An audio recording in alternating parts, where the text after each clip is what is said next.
Mayong adlaw kanyang tanan mga ka-dear friends. Kumusta? Kini na usab ang inyong ubos nga alagad nga si Papa Joe. Karong adlaw, lain na sad nga istorya ang daghan ta kinabuhi diri sa tuang YouTube channel, ang Dear Papa Joe Stories. Please subscribe and click the notification button para mas matabangan pa ninyo nga mapalambo pa nato ang atuang YouTube channel. Ug i-apil na lang po ninyo ang Katapi with Ate Gems kung diin ninyo makaplagan ang mga karaan na nga mga istorya nga wala na nining atuang channel. Sa katong mga kaigsunan na ito nga ginansad nga mopadana sa ilahang suwat, ipadal lang kana sa papajoesuperb@gmail.com o i-check ninyo ang video description below para makuha ninyo ang kinatibuk ang email ad ug di mo masayop. So again, shout out sa tanan nato mga kaigsunan nga nagsuporta ka nato all over the world. Maski wa pa gani mo ka-subscribe, shout out ninyo ug pasalamat lang gyapon ko ninyo nga nagtan-aw mo, pero mas maayo gyud ug mas nindot nga mo subscribe mo, maka-follow mo nato ug ma-notify mo sa mga bag-o natong mga video nga atong i-upload diri sa tuang YouTube channel. So dito maglangay ug ganiya na ang atong istorya karong adlaw diri lang sa Dear Papa Joe Stories. Oh dear Papa Joe, tagapayo ng puso.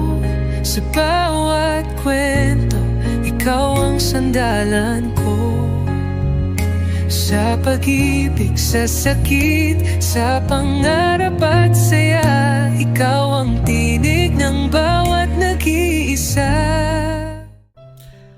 Usahay ang tinuod nga pagkaamahan dili masukod sa gidaghanon sa kwarta nga iyahang madala sa iyahang panimalay, kundi sa gidaghanon sa gugma ug panahon nga iyahang nahatag sa iyahang pamilya.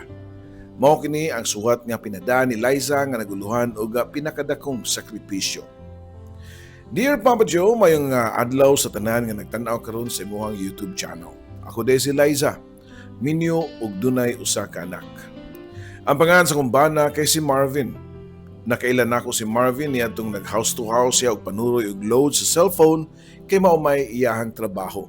Sales agent sa ka cell site provider. Nga di lang na ako isulti ang pangalan. Ang ilang marketing strategy kay manuroy og load sa mga balay-balay or mga tindahan sa mga interior nga lugar sa syudad. Natultong panahon nga wa ko'y klase. Mao nga nitabang kong paninda sa tindahan sa akong tiya ug mao kato ang unang higayon nga nagkailamin ni Marvin. Graduating na ko niadto sa kurso nga college unya kay sa kurso sa college unya kay dili pa man mi kwartahan. Nakatunob lang gani kog college tungod sa scholarship. Sa una, wala ra ko nagtagad niya, bali normal ra ang among conversation, kay parte raman sa load. Pero sa kadlaw niya to nga Sabado natingako kay wa man dayon siya nilakaw human sa amuang transaction. Mao di ay, kay nar siya gusto nga ipangutanan nako. Miss, nahanda ko i-konsulta nimo. Nakulbaan ko og kalit Papa Joe kay di ba kaha ni siya manguyab. Mao na ang nasa ko na una. Sure, unsa may mga konsulta? Tubag ko pa. Kuan ba? Nakoy nakaila dito ra pud sa katindahan nga akong kliyente. Na siya gi-offer nga kanaganing mutubo ang kwarta. For example, muput up ka og 500 karon ya inig sunod semana mahimong 1,000. Bali maduble imong kwarta ba? Kumuhatag ko og 2,500 karon mahimo ni siyang 5,000 sunod semana. Maura day na imuhang iyang isulti. Abi ba na ako unsa? So ako siya ginapapadyo nga, kana. Ayaw kumpiyansa na. Kay daghan na baking scam karon. Dali ko pa nga tubag niya. Di siguro, kay nisuway na magkugatag og 500 niya tumiging semana. Niya tinuod mong yun, nitubo og na himong 1,000. Pagkasunod semana, pero nagduduhan ako kay ningon man siya nga kumuhatag og 5,000 karong adlaw, mahimong 10K karong sunod na ako madawat. Ambot lang Marvin no, pero basin nagpasakay ra na sa una ba.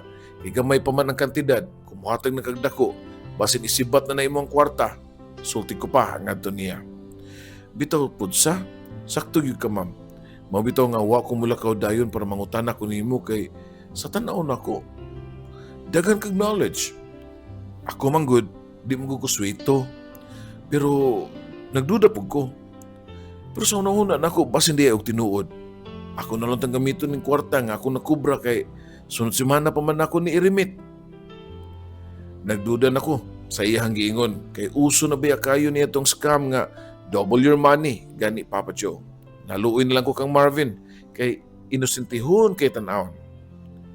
Pagkugma, klase naman nako mo nga wa na ko makabalik sa tindahan. After 1 month nako nakabalik dito, unya, maunali akong naabtan nga mga orange nga mga prutas nga gisudog plastic bag. Kagahapon na nagibilin sa ahente ay sa Lodley, Liza, sulti pa sa kong tiya. Ngayang gipasabot di ay kay si Marvin. Wala madugay, niabot si Marvin nga nagmotor. Ako din siyang gipungutana. Marvin, ganun giyatagan man ko ni mong orange. Ay, nakaagi mong gugutiguan nga na maligya og orange sa sidewalk. Naluoy man ko, mao nga akong gipalitan para ihatag nimo agig pasalamat kay kung wa pa ka na, mas kahamgyud ko. Akong kauban, wa mamaminaw nako. Ni-put up og dagong kantidad. Pagkahuman, wala na makontak ang tao. Ilad bang yun dito eh. Mayor gyud nga, naminaw ko nimo ma'am. Matod pa ni Marvin diri nako. Dila na utason ang detalye sa mga panagkasuod ni Marvin. Hangtod nga nagkauyab gyud mi. Unya nagkasinabot nga magpakasal, Papa Joe. Pagkahuman gyud ako graduate sa konkurso, pero wa mi nagpakasal dayon kay kinahanglan pa man nga magtigom ming duha. Nakatrabaho na ko niadto, unya medyo dako-dako gyud ang sweldo. Kay konektado sa konkurso. Samtang si Marvin, padayon lang gihapon sa iyang trabaho. Buntis na ko diyang nakasal na mi ni Marvin. Pareho min duha nga di gusto mo tipon sa mong isika pamilya mao nga naningkamot gyud mi. Nga maglain og puyo, Papa Joe. Nagabang migbalay nga nimutang sa usa ka simple nga subdivision. Niabot ang adlaw sa akong pagpanganak sa among baby girl nga si Amara. Happy kaming duha, si Marvin, kay pinangga kayo niya ang bata. Padayon lang gyapon mi sa among trabaho. Gipabantayan namo si Amara sa pagumangko ni Marvin nga teenager mo nga. Siyempre, dili pa makamao mo bantay. Dili matagad og pagkaon mo nga niwang kaayo ang among anak. Makaingon gyud ko nga nganong niwang manintawon nga daghang gatas og pagkaon nga among gibilin. Mga 2 years old na si Amara niadto diyang na ospital kay na dengue. Mayo gani kay na okay ra unya nakagawas dayon mi sa ospital. Paguli na mo sa balay, diha na mo na-realize ni Marvin nga angay gyud siguro nga naay tarong nga mo bantay sa among anak. Kay murag gyud og malnourished tan-awon kay niwang og dili fit sa iyang edad ang iyang size. Usaon nga pilian man kaayo, nya di mo kaon og dili man pud pugson sa nagbantay, mao siguro nga sige ka sakit kay kuwang sa nutrisyon. Daghan pa gyud kagid-kagid ang panit kay lagi dili tarong nga pagkaatiman. Usa nato ang angay gyud mundang sa trabaho. Matud pa nako niya. Nakita na ko siyang now nga dili siya ganahan muundang kay siya lagi ay lalaki.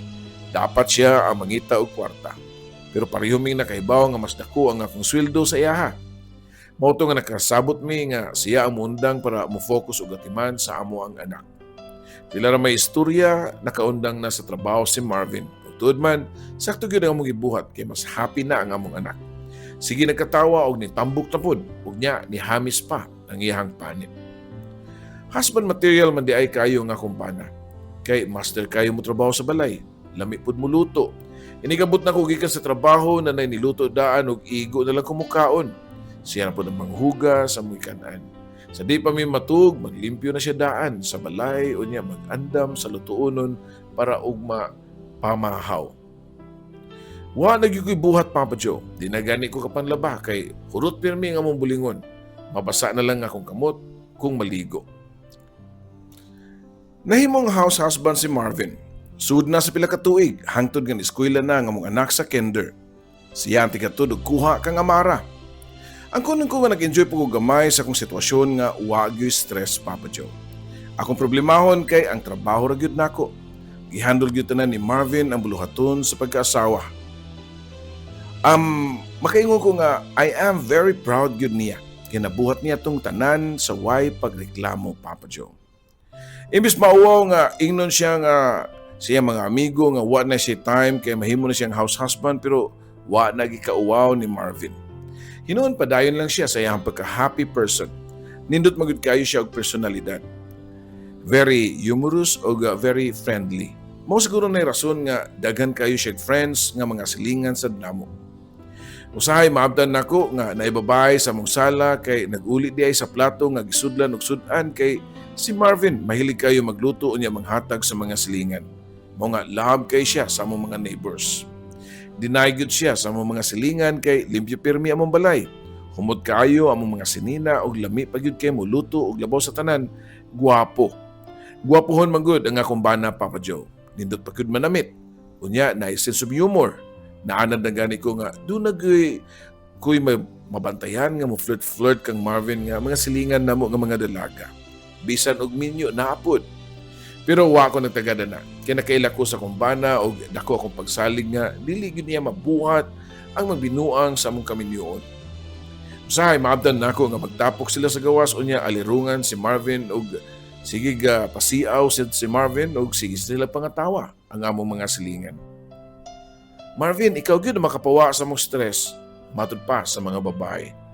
Ha, ayaw palabig dayo kay basin masuko inyong bana. Tubag pa ni Marvin unya mga tawa dayon sila, Papa Joe. Nag-eskwela na si Amara sa Kinder 2 niadto. First day siyang klase ug dito pod na meet ni Marvin ang bagong teacher ni Amara sa K2. 2 hours naman ang klase ni Amara maong dili na lang muli si Marvin kay pabuton lang niya nga mahuman ang klase. Maglingkod ra si Marvin sa waiting area sa eskwelahan samtang magkalingaw og istorya-istorya sa laing mga parents nga nagwaiting pod sa ilahang mga babies. Bisan asa ibutang si Marvin kusog gyud kay hatak sa tao kay dali ra kay makaamigo ug makaamiga. Pero kasagaran mga babae gyud ang iyahang masuod. Sa tinud lang kadaghan ako makabasa og mga chat messages gikan sa mga babae nga wa ko makaila pero wa ra nako tagda. Inoon proud pa gani ko. Daghan pagdi ay may ibog sa kuang bana. Tungod sa iyang pagka-friendly, pagka-komedyante, dali siyang mahimong suod sa ubang mga mama ug papa. Dali pod kaayo siya maibgan, Papa Joe. Doon na may extra cellphone nga maoy gipagamit namo kang Amara kay makamao naman siya motan-aw og mga videos. Usa ka adlaw niadto samtang nagscan-scan ko sa gallery sa iyang cellphone, ako nakit-an ang mga photos during sa ilahang linggo ng wika nga nagsulob og Filipiniana kauban sa iyang mga classmate. Unya sa ka-photo ang nakapakot sa ko ang atensyon. Ako din gipungutana si Amara. Kinsa ni Day? Nitubag po nga akong anak dayon nga si Teacher Angela na ma. Mauda ito ang now sa iyang teacher nga si Angela. Sige no kadungog nga i-mention ni Marvin ang name ni Teacher Angela pero wa niya na-mention nga guwapa man di kayo ang teacher ni Amara. Gipadayon ako scroll ang gallery ug dito pa nako nibaw-an nga kay dili raman di ay usa ka picture ang nasa gallery sa cellphone ni Amara nga naa si Teacher Angela. Mas daghan pa gyud siya photos dito kaysa na ako ang photo. Napay usa ka event nga niapil og contest si Amara unya nagpicture silang tulo si Teacher Angela ug Marvin. Unya ilang gipatung-an si Amara kung tanawon sila murag sila ang pamilya. Wa ko makasabot sa akong gibati, Papa Joe. Sa unang higayon, mura kong naka-feel og jealousy kang Marvin. O sa akong anak, ingon ana balang gyud ko ka busy nga wa na ko'y panahon nga mutambong sa mga event sa akong anak. Mao nga ang teacher nalay ni hulip sa ilahang photo ops, mura na maghinuon siya ang inahan ni Amara. Niadtong higayon na, murag nakamata ko sa akong gibaliwala nga responsibilidad isip usa ka inahan. Murag na sobraan akong enjoy sa akong career. Panahon na po siguro nga ako'y muadto sa school para mailan ko nila ni sa mga teacher nga inahan ko ni Amara. Lunes sa hapon kadto ug nag-undertime ko sa trabaho para i-surprise si Amara ug Marvin. Until 3 p.m. ang klase ni Amara mao nga nisayo ko. 30 minutes before 3, naabot na ako sa school ug wa na ko mo text kang Marvin. Kay bawo man ko, nga nara siya mag-atang sa school until manggawa sila si Amara.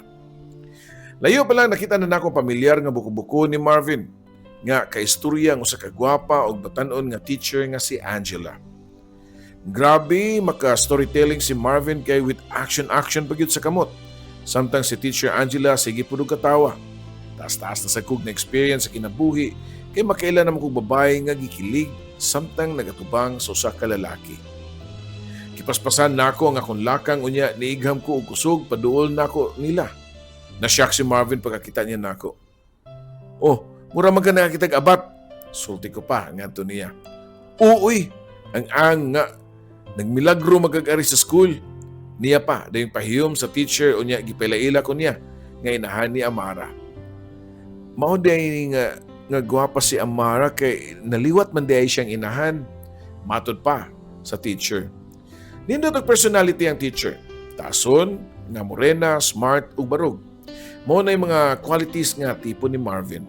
So sa kababae, nakibaw ko kay I used to be like that, Papa Joe. Pero after ko nanganak, nanambok na ko, unya na busy na sa trabaho ug murag napabayaan na nako ang akong lawas. Sige ma'am, sir, mabalik na ko sa classroom ha. Basta sir, ipapractice lang ni Amara ang suwat ug mga numbers ug letters ha. Matod pa sa teacher dayon lakaw. So wala pa nakalayo ang teacher, ako siyang giapas dayon gipangutana. Excuse me teacher, unsay ibot nimo ipasabot nga di pa makamao musuwat si Amara? Oo ma'am, makamao may nun siya musuwat sa iyang name pero sa ubang mga letters o numbers, di man siya ganahan. Murag dali ra kay siya mapulaan. Dili siya ganahan musuwat mo nga akon lang sang pasagdan kay di pa mangyud na nimo mapugos ang nana nga edad. Tubag pa sa maong teacher.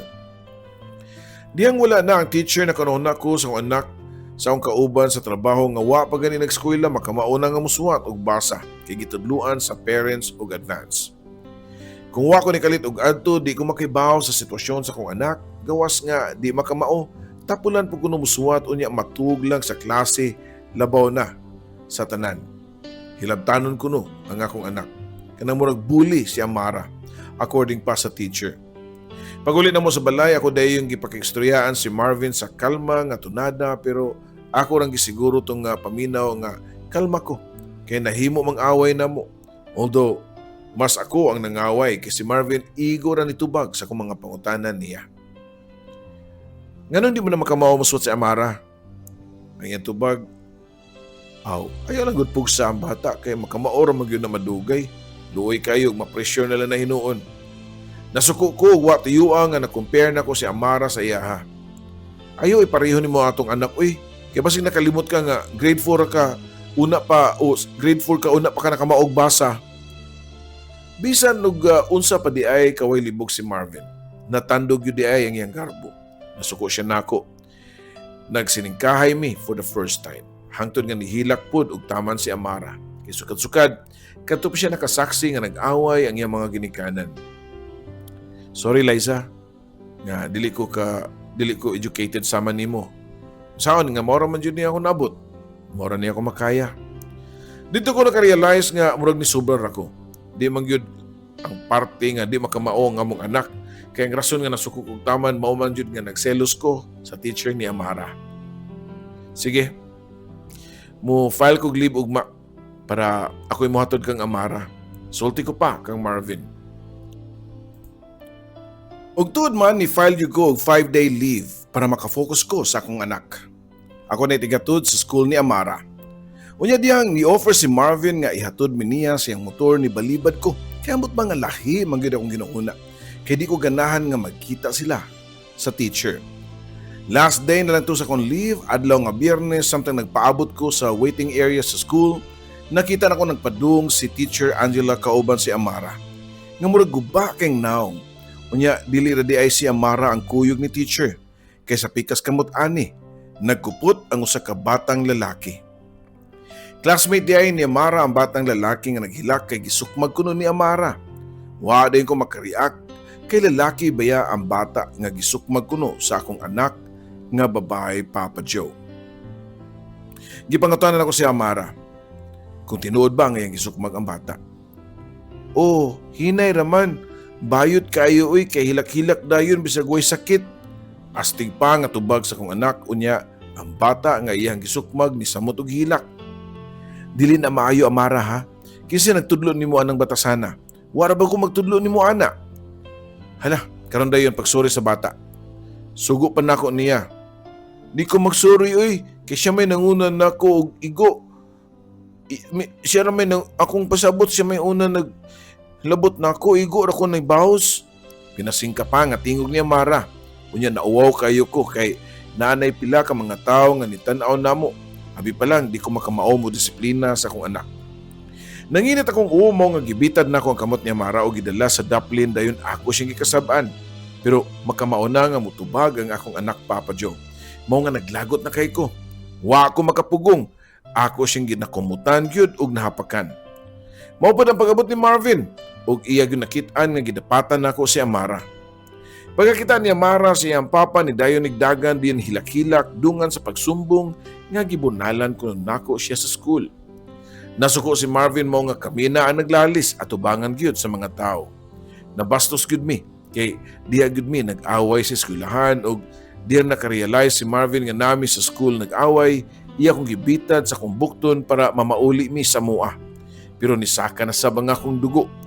Akong gihapak si Amara, Papa Joe. Unya pagkakita ni Marvin, iya po kong gibawsan o gapak kay lagi di siya musugot nga pakuwawan nako ang akong anak sa publiko. Nidako na ang kagubot namo. Naghimo gumig eksena dito sa eskwelahan sama sa mga uncivilized nga mga tao. Nauwawan ko sa gibuhat ni Marvin sa pagdapat nako. Dili tinuod sakit, pero masakit ang kauwaw nga nakit-an mi sa mga tao. Nagkuyog mi pamauli sa mua pero kamera ang nanood si Amara sa balay. Kay wa na nako pasudla si Marvin. Ako siyang gibuybuyan nga wa siya ambag sa mong panimalay. Ako tanang gasto, ako'y nagbayad sa balay, mga wa siya katungod. Ako siyang gipalayas o nilayas raman po siya, Papa Joe. Ang imong hayop nga mahad, nilayas, suko pa na akong atubang sa akong anak nga si Amara. Unya na siya ko sing gitubag, Papa Joe. Kay gipalayas man sad nimo. Kaway batasan nimo. Mag-7 pa gani imong edad pero may na kay ka magtubag-tubag. Mo ni nakatunan nimo sa imong amahan nga nagpa-spoiled nimo cellphone, pinatuyangan kaniya pagtan-aw ng online mo nga naka-adapt ka ng mga pati nga kinaiya ng mga vlogger nga imong gipagtan-aw. Alangan kami naman sad si Papa diri, pero may magkasinabot kay pero may mangkangwa. Pero bisan nagwa ka, gitahod manggihapon ti ka akong mama. Nahilom ko sa akong nadungog, Papa Joe. Sa gipangtubag ni Amara nako. Kay sakto siya. Pabalikan na to si Papa. Kay bisan nagwala ka, pirmi sa balay. Lab man kay ko niya. Wa na ko makatingog pa. Kay sa tinuod lang, kung na usa ka tawo nga nag-uol sa mong sitwasyon, kana mao ako. Pero napo ko'y pride, Papa Joe.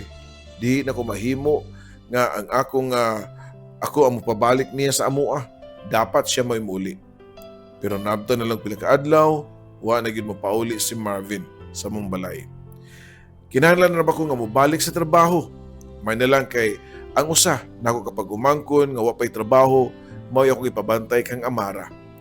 Inikabot na ko sa trabaho, ako ang personal nga motiman kang Amara para makabawi ko niya sa kumagang pagkuwang. Murag, na-feel raman gyud nako nga layo iyang feelings nako. Mas close gyud siya siyang amahan. Kaya ang pirmin niyang i-mention mao ang pangan sa iyang papa. Mas lami ko numuluto ang iyang papa. Siyempre, lami kay pakanon raman kaniyang hotdog ug dilata pirmi. Singhag ko pa nga to niya. Kaya napuno na gyud ko siya kataribida. Unya, ini kataon makarealize sa ko nga the more na ko siya singkahan, the more nga mulayo ang iyang feelings nako. Day Amara, dali mag-study ta na. Marayag pa na ako sa kong anak. Unya makita gyud nako nga basta ako di ay siyang hinahinayan og sulti, mukalma raman pod siya, Papa Joe. Nasya ko kay pagtudlo na ko niyag basa, dili gyud tinuod makamao. Wala sa focus, sige ra panghuyab. Tinuod gyud ang giingon sa teacher nga di pud makamao musuwat. Ug tungod sa ko ang nadiskubrihan, wa na sad nako mapugni nga nasuko na pug ko. Nahapakan ako si Amara mo nga naghilak kini og taman hangtod nga nakatug. Samtang nagtan-aw ko sa akong anak nga natug, grabe nga murag gikumot ang akong kasing-kasing. Kaya nagilty ko sa akong gibuhat nga pagpasakit niya. Ang akong gusto naman unta nga magka-close me, pero murag siya mo oy napahimungtan nako sa sitwasyon namo sa iyang amahan. One time nakadawat kog tawag gikan sa maestra ni Amara nga dili na si Teacher Angela kay tungod sa nahitabo ni resign kini sa rason nga mga apply na lang kuno siya sa public school. Naka-feel ko guilt kay nakahibaw baya ko nga wa siya relasyon. Maybe kusog lang yun ang magnet si Marvin para duulon gyud siya ug mga babae ug ako pod wa makapugong sa kuang selos. Ma'am, gipatawag ti ka kay naalang ko'y concern kang Amara. Ingon man gud sa iyang mga classmate ug sa ubang substitute nga teacher nga nakahandle sa class ni Amara kay nakabantay ko sila nga lahi og kinaiya sa bata. Sa una kay bisan og medyo bully pero sa pamaagi nga playful ug happy nga pagkabata si Amara. Pero karon dili na magtingog-tingog, dili na makigduwa. Unya ang akong nabalak-an gyud kay mahitungod sa iyang gidrawing. Mao kini gisulti sa bagong teacher ni Amara dungan siya pagtunol sa papel nga gidrawing ni Amara. Simple kay ang drawing nga binata, pero klaro kayo ang mensahe nga gipasabot sa linghod nga panguna-una sa ako ang anak Papa Joe. Ang iyang drawing kay usa ka bata nga nagkupot sa kamot sa tao nga masabot nako nga iyahang papa.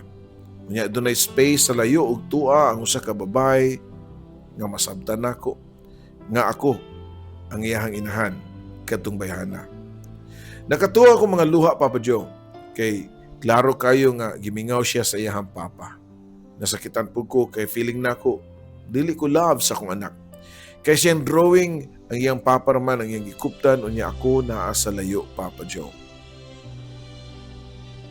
Tinod gyud ay ang ilahang gingon nga the hardest part of being a parent is raising their child. Nipauli ko sa balay nga sigtuo ang akong mga luha o kapila na ko sige type sa chat. Kang Marvin nga ako na siyang papulion pero di na ko madayon o padala niya. Ako mang ma-delete. Ni patigbabaw gyapon ang akong pride Papa Joe. Pagkabot ako sa balay, nakita ko sa motor ni Marvin nga giparking o sa tinod lang murag ni sayaw ang akong kasing-kasing sa kalipay. Naghinay ko sa ako ang mga lakang kay di ko gusto nga matugaw ang nagstoryanay sa sud nga ako nadungog ang mga tingog ni Amara ug Marvin. Ayaw lang kasuko sa imong mama kay magtubag-tubag man kaniya, bad baya na. Masuko si God ana. Unya masuko pud ko nimo kay wa ra ba ti katudloi ana. Kinahanglan nga kung usay unsa nimo kalab imong papa, mao sad imo ang mama. Matud pa ni Marvin. Lab man ako si mama pero naguol lang ko kay gipalayas man kaniya. Di man ko gusto nga magbuwag mo. Gusto nako nga naa mong duha. Kung mapauli na ka diri sa tong balay pa, i-promise nako nimo nga mag-good girl nako, mag-study nako, mukaon ako vegetables, di nako magsigig cellphone, tubag pa ni Amara. Niya itong igayuna, Papa Jono, naglumbaanay o gagas kong mga luha, o niya uwan ako makapugong, nigawas ko sa kong gitaguan, o niya niduol ko nila. Pagkakita ni Amara na ako, nidagan siya o nigakos na ako, dungan sa pagsigig ingon nga, sorry mama, ako ang angay mga sorry ni mo sa imong papa. Matod ko pa sa akong anak. Hugot mi nga ginagsanay tulo ni Marvin o Amara. Papa Joe, bisan pa og house husband or housewife, pareho ra ang obligasyon. Pareho ang responsibilidad o gimbuhaton. Housewife ra ko. Mao ni ang tubag sa mga asawa nga pirming nasa balay. Usahay magkagidlay na lang. Magkadungsingot sa trabaho. Magunahuna pag usay ipakaon siyang pamilya. Sa pamahaw, paniudto, panihapon, napay snacks, murag simple ra paminawon pero dako na kay nang buluhaton sa asawa. Labi na og matagbaw pag budget sa kwarta nga giintrigo sa bana. Ang asawa walay day off, bisan og hilantan o masakit, mubangon gyapon na para malagaran ang iyang pamilya. Ang asawa walay break time, walay holidays, mao na pinakadakong sakripisyo para sa pamilya nga unta ma-appreciate lang pud og bisan og gamay sa mga bana. Ang mga tao, masawa man o bana, pareho nga dunay obligasyon. Dili perpekto ang tao kay kitang tanan, kapuyon. Mao nga kinahanglan ang communication o pagsabot o pagrespeto sa usag-usa. Ug labaw sa tanan, ang mga anak, wa makinahanglan og perpektong ginikanan. Ang ilahang ginikanan mao ang mga o ang ilang gikinahanglan mao ang mga ginikanan nga nagtinabangay, nagrespeto o naginigugmaay bisan sa panahon sa pinakalisod nga pagsuway. Daghang salamat sa pagbasa. Imo magtatampo, Liza.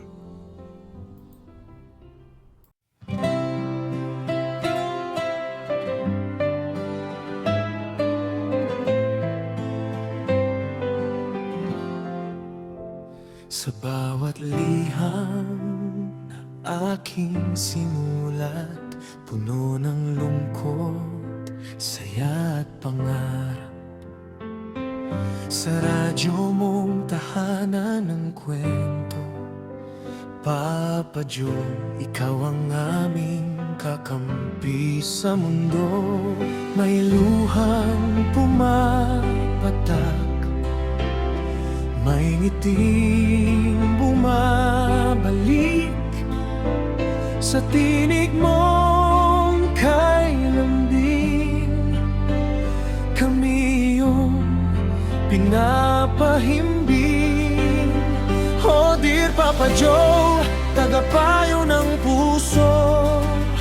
Sa bawat kwento, ikaw ang sandalan ko. Sa pag-ibig, sa sakit, sa pangarap at saya, ikaw ang tinig ng bawat nag-iisa. May iniwang sugat, may bagong simula sa mga liham. Hinahanap ang pag-asa sa bawat kwento mong pinakikinggan. May aral at saya na hindi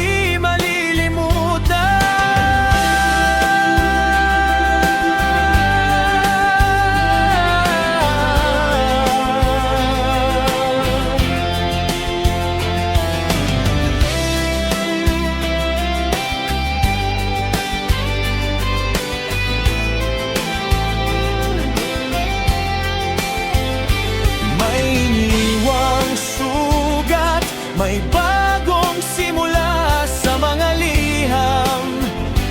Hinahanap ang pag-asa sa bawat kwento mong pinakikinggan. May aral at saya na hindi malilimutan. May luhang pumapatak, may ngiting bumabalik sa tinig mong kailambing.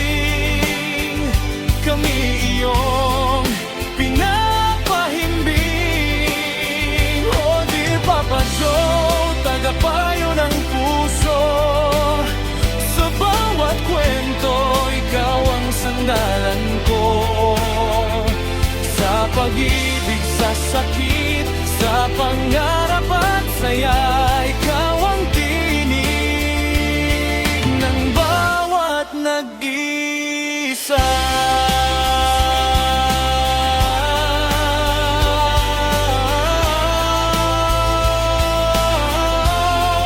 Sa alon ng radyo, tinig mo'y gabay, nagbibigay pag-asa sa bawat buhay. Kahit saan man kami dalhin ng mundo, ikaw ang kaibigang laging niyan. Papa Joe, oh dear Papa Joe, aming kaibigan, salamat sa kwento mong walang katapusan.